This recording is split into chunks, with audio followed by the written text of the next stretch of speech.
Le monde est devenu un grand hôpital psychiatrique où les fous se promènent en liberté. Chaque pays a élu son chef, le roi des fous. Et pour ne pas que les rois s'ennuient, on leur a donné des jouets, des petits soldats, des camions, des avions à réaction. Et les rois des fous du monde entier s'invitent entre eux pour jouer. Au cours de petits goûters, ils se comparent leurs jouets. Tu as vu mon sous-marin? Et toi, tu as vu mon canon comme il tire bien? Tous les soirs, ils jouent très tard. Ils font la bombe. Ils poussent leurs petits soldats qui tombent sous les billes. Quand il n'y en a plus, ils les remplacent. Et puis les rois des fous échangent leurs jouets.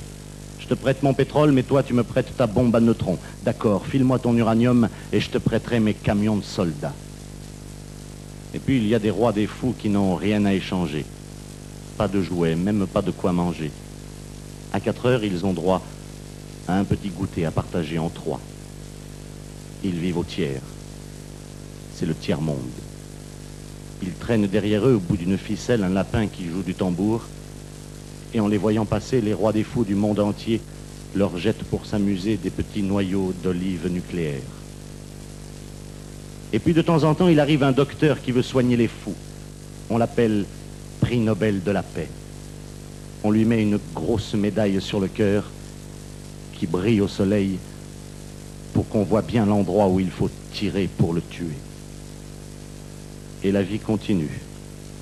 Les rois des fous du monde entier s'entourent de débiles qu'ils choisissent eux-mêmes.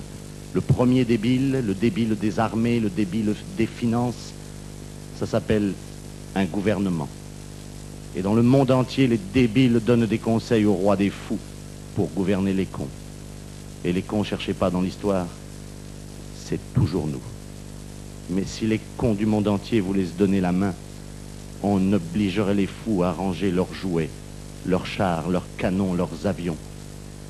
Et nous pourrions enfin nous promener en paix sur les jardins de la terre qui sont si jolis quand on n'y fait pas la guerre.